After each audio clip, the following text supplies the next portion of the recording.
Repeat after me. Say, you cannot have it. You cannot have it. God gave it to me. God gave it to me. This power, this good, not used for evil, between collarbone and chin, it will not go silent. Boom like Sonic. Born before sight. This lightning, this love, it does not belong to you. It is misplaced maybe, but never lost. Always found. Protected. Because I protect it. Like security. Sound off. Velocity of volume.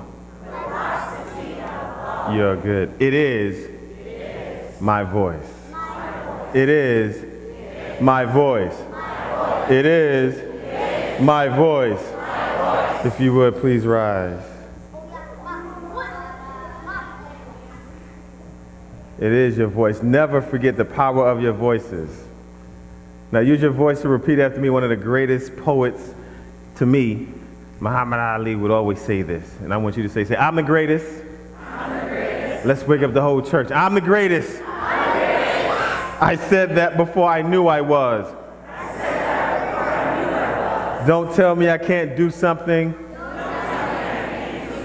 Don't tell me it's impossible. Don't tell me I'm not the greatest. Because I am, we are double the greatest. Give a partner a high five. Give a partner a high five. Thank you. High five. There you go. See your neighbor, say neighbor. See neighbor. We need each other to keep each other free. And so let us be partners in that. So partnership is important. That's it. You have to repeat that part. But partnership is important. Nate and I have been partners in putting this together today, and he got me going and inspired. And so we need to be there for each other to improve, to continue to improve the world that we live in. And we got to change things. One of the things that I shared lately, because I just learned it myself, is sometimes things are right in front of your face your whole life and you just don't know it. And then you find out that it's horrible, and so then you got to figure out how to change that thing. And so one of the things that I just learned that I didn't know, how many folks are familiar with the song from the ice cream truck? That song, it's actually from one of the most racist songs ever. It was written by someone named Harry Brown. Like, you can Google it and everything, like now or later or something like that. But it comes from a song that was called N-Words Love Watermelon. Ha ha ha, that's the title of it. And it was in Columbia Records. And like when you Google it and you listen to the song, like you can actually hear the actual song, you be like, really? And it's you realize it's the same thing. But for like my whole youth, I hear the song, it like triggers, ice cream.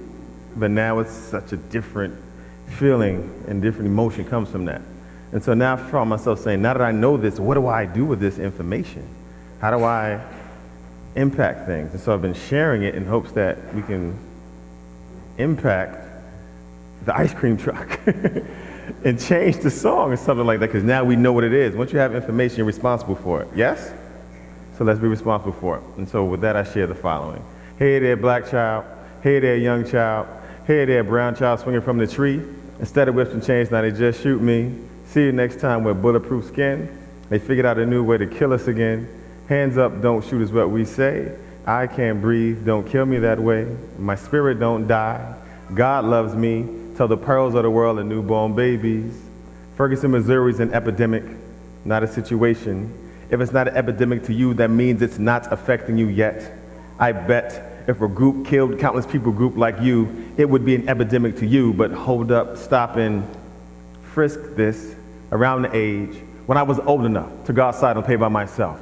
My mother said, boy, when you get stopped by the police, if you get stopped by the police, because they do that sometimes, don't do anything that might get you killed or locked up. In fact, stay in this neighborhood, on this block, in front of this building, so that you're close to home, baby. And that's exactly where these boys are murdered, in their neighborhoods, on their blocks, in front of their buildings, and close to home. This is poverty of a soul, living in the wealth of pain. How do you explain ripping the life out of an unarmed body? And I don't know what to say, so I begin to act like my name is Michael, Erica, Oscar, and I lived in Ferguson, Brooklyn, and Oakland, living like them black boys do, dying like them black boys do, and they say, too far, please don't overreact, because black boys aren't under attack, and that's mostly said by those whom are not black, and I feel like I'm under attack. See, it's hard being human when you started out as property. It's hard being human when you're the anomaly. It's hard being human when you're minoritized. Understand, it's hard being human when you learn that once you were considered just 3/5 of one. See us as heartbeats and not target sheets. And this ain't just about black boys or 200 kidnapped girls or condemning all the police in the world. This is about deconstructing systems of oppression, breaking away from the chains, unshackling our brains, and seeing all humans as humane. Turn down for what? This gives us every reason to simply turn up. Let's sacrifice, like unlace our eyelashes, let them flutter to the floor. Catch as much as I can in my eye, except the dirt never gets in yours. Come on now, is sacrifice that hard, or is it uncomfortable? Is privilege a right, or is it comfortable? Ferguson, Missouri's deconstruction of the myth that we live in a post-racial consensus. See, we either work together or remain separate forever. Not a moment, but a movement. How much death does it take before we see life? They've been murdering black men since Jesus Christ, and the Lord said, Black lives matter.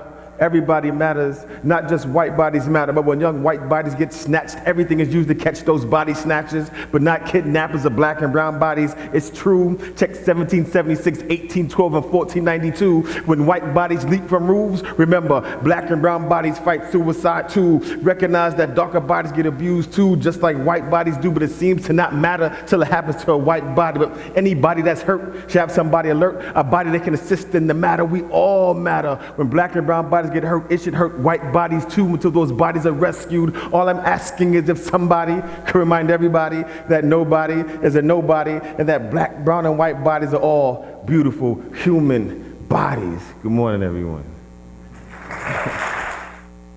Here is our world together, you and I.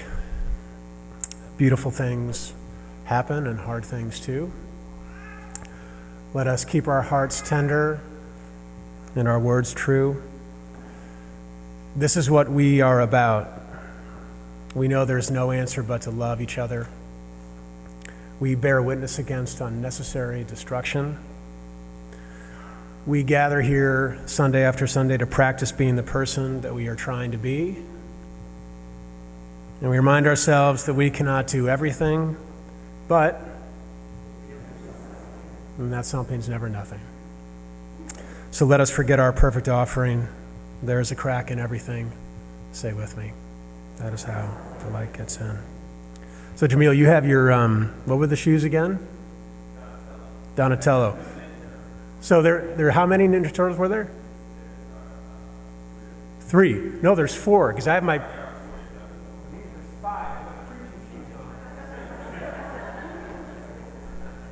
What would be his name, or her name? The preacher Ninja Turtle. Nathan, okay, all right.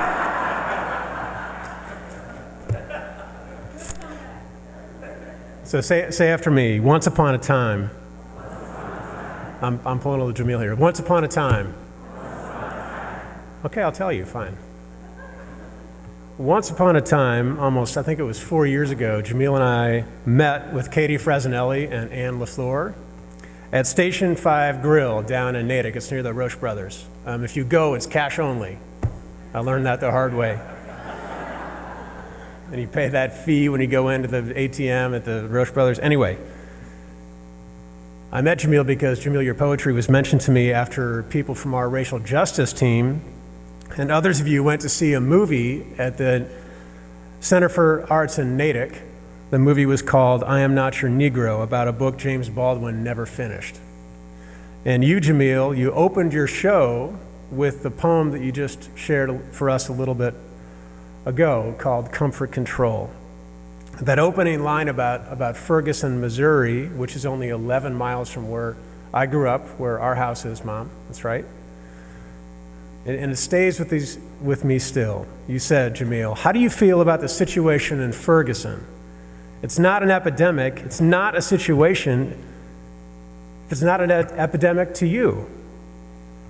That tells me it's not affecting you, you said, Jameel. Yet if a group killed countless numbers of people grouped like you, it would be an epidemic to you.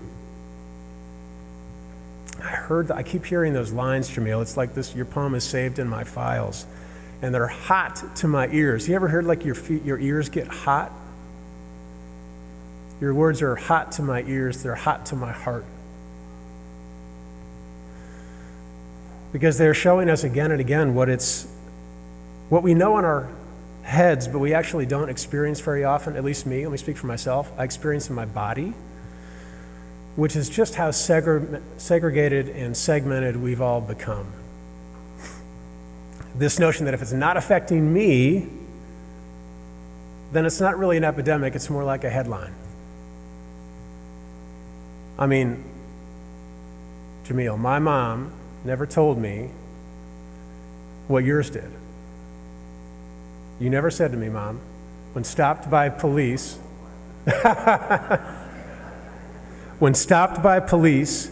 don't do anything that might get you killed. You never said that to me, or locked up. In fact, stay in this neighborhood, on this block, in front of this building so you're close to home. It's like a cold water shock to the body, hearing those words, Jameel, that once upon a time when your mom told you that is still this upon a time, right? And what's needed, as you say, is for white people like me to join with you and deconstruct the myth that we live in a post-racial consensus, because with togetherness and the right reading list, you said, and a raised fist, you said, that kisses instead of punishes, we can do this. And you said, lift your spirit. So, Jameel, preach the poem. We are once upon a time. Once upon a time, there was life before us. Not as good as life with us. There will be more, once upon a time, that could be greater than us, if we once upon a time us together. Once upon a time there was light. Once upon a time there was freedom. Love was once upon a time. Time was once upon us. Like sun dust, us was time once. Time was ours. Our time. Let me hear you say our time. Our time. Fairy tales came and took our once upon a time. Once upon a time is not the problem. The problem is that once upon a time we became me. Thus there was no longer us. That was the birth of distrust. Once upon a time there was kindness. Kindness is upon us. Us was sparked by kindness. To my native friends, spark kindness. Once upon a time there was no lie. They lied to us, on us, through us. Once upon a time there was just us. Once upon a time there was no race.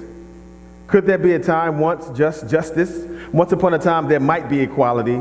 Once upon a time there was help. Once upon a time there was a sign. Can you see mine? Can you see thine? Once upon a time there was God and light and love, divine in her kiss.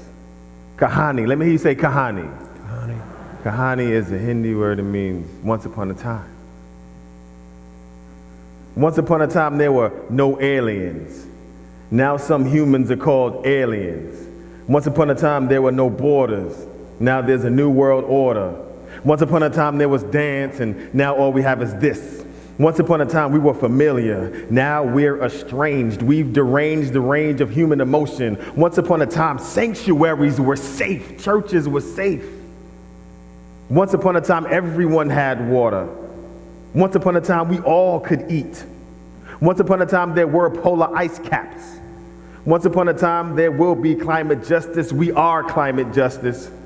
Once upon a time, there was no YouTube. Now tragedy is viewed as comedy. Once upon a time, we were personal. Once upon a time, we were original. Indigenous turned digital. Turned this Mars Pixar. Swing narratives parkour like monkey bars. See those angels over there? They're so children-like. They don't know gender, just blessing. Selfless selfies, knots in the picture. Lightless light bulbs, photogenic like ghosts. Powerless light switches, they are always jumping off. Shine on. Remove the weapon, the people will live. Learn them some righteousness, the people will forgive. Kahani, kahani, kahani.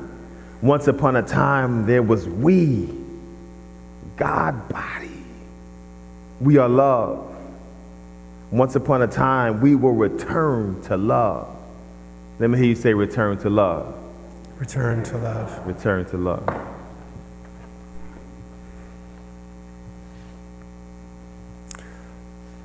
Once upon a time, we'll return to love.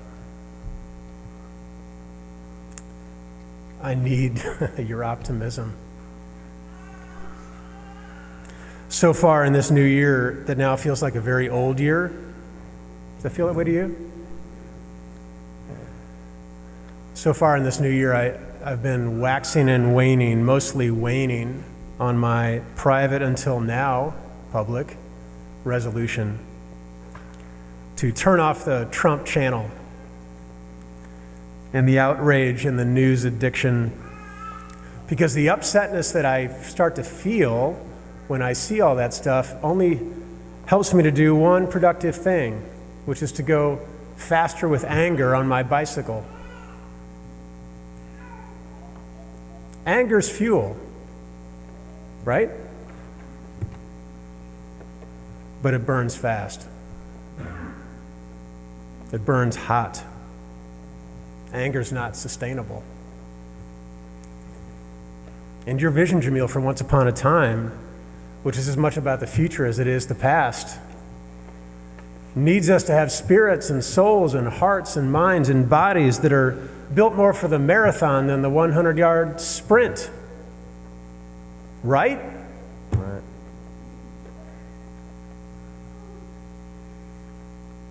So that's a new poem Jamil gave for us, a new one for this year. It's as much about the world we want to see as it is about the world that is, right? Right. More about the people, Jamil, that we are trying to be than the people we are, right? I'm reminded of one of our affirmations of Unitarian Universalism, which says that our religion ought to be primarily concerned with this life more than some other life, this world more than some other world, this body more than some other body. We like to say that we try to get more heaven into people than more people into heaven.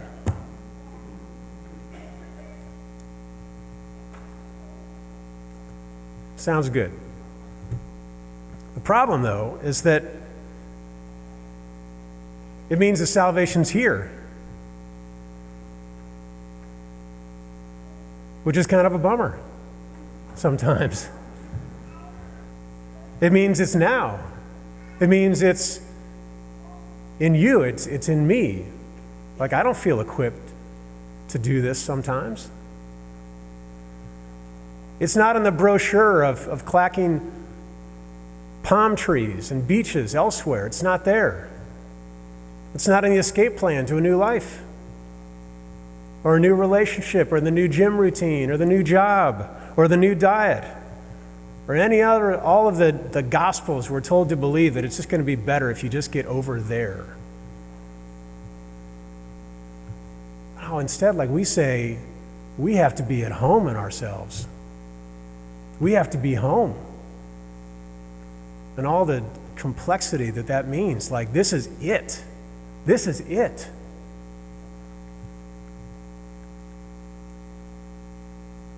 We got to love who we are. We got to own up to the work that's before us.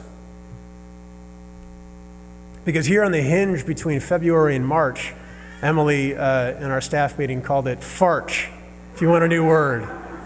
Farch. It just kind of captures the feeling of this time. I know it's sunny out today, but farch, right? It's so, isn't that great? My point is, the work of religion is in farch, my friends. It is now. It's here. Tend to your spirit. Don't wait till tomorrow. Pay enough attention to the news to activate yourself, but don't do it so much that you just throw your hands up in resignation and run screaming away from the screen. Look in the mirror and fall back in love with yourself. Prize the people around you, even when they don't seem especially prize-worthy.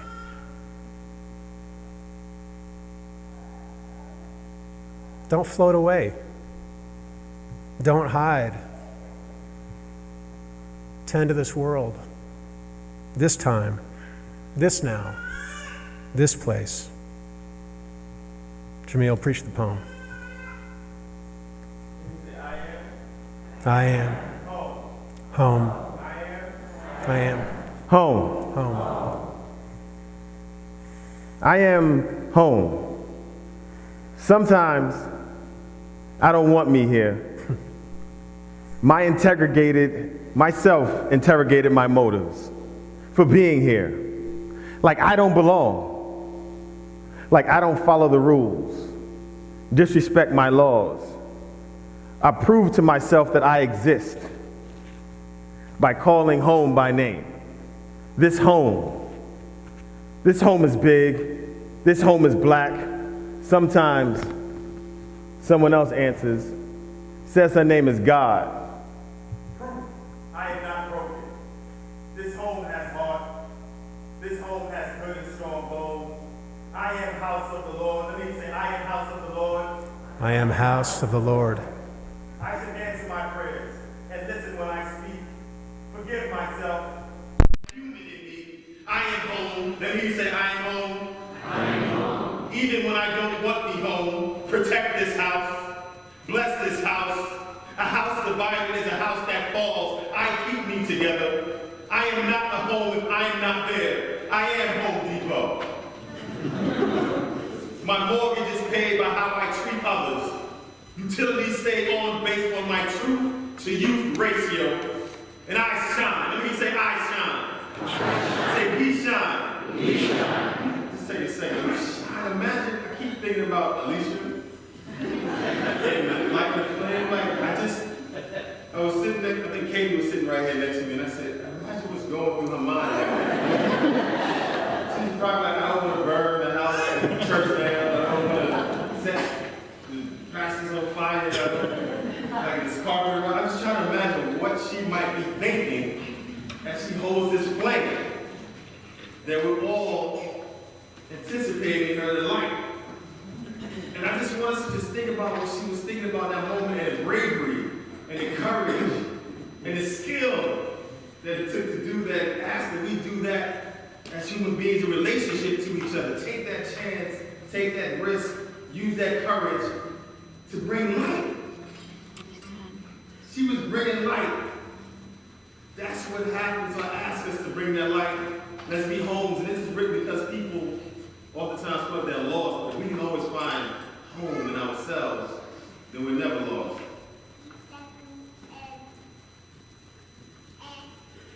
I am not home if I'm not there. I am Home Depot. I shine, and I am a sinner. This house is not perfect. Who has a perfect home? Our bodies are homes. Don't let nobody destroy your home. Don't let nobody disrespect your home. Take your shoes off of my house. Keep evil out of my house. My home is my church, and the church always says amen and ouch. My brain is a collage of angels painting masterpieces. I said my brain is a collage of angels painting masterpieces. There has to be a God in me. Home. I am not lost, even when I don't want me. Holy be my brain and the ghost in my veins. I am always home.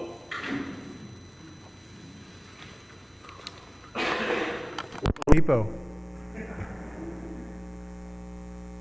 That's what I hear Jamele telling us, right? You're asking us, Jamele, to be at home in ourselves, home enough to love who you are, home enough to love who you're becoming, who you're not yet, home enough to lean into how you have to grow as a person, as a friend, as a partner, as a parent, as a child. Home enough to get aware of the privilege that surrounds us here in Metro West Boston. And home to not get defensive about it or so hand-wringing and self-loathing and so full of fragility that we can't actually face it. Home enough not to escape these times through avoidance or denial, and home also enough to be beautiful with the world. Home enough not to lose yourself over Facebook freakouts about the thing your in-law liked or shared. Home enough not to abandon your home. Home enough to renovate the house that is you. Yourself, ourselves, this is the only place that we have, I believe. These towns that we live in, this community that we share, this country that at least for me is just crushing me with worry. Jamele, you said, the home is not perfect. Who has a perfect home? I mean, we do have each other, though. And that's something. Our hearts joined as one heart. All our disparate places, all our different experiences in life here together. Our lives from all over joined here into one life. Our families coming to make one family. So Jamele, say the final words. If we could, in Farch. I love that. If you could join elbows with the person next to you. And earlier I meant to do the fist bump, and I had people do high fives, and I realized it was flu season, so I apologize for that. There's hand sanitizer over here on the way out. But if you could, join elbows. Farch, I love that. I'm not going to forget Farch. Repeat after me, one time, family. Say, we are committed to we. Unapologetic for who we are. We are the present. We are the future. Driven by love and a passion for solidarity in the human family. It is frustrating when lives are not valued. When lives are not valued, therefore, we must never sever our efforts for peace and equality.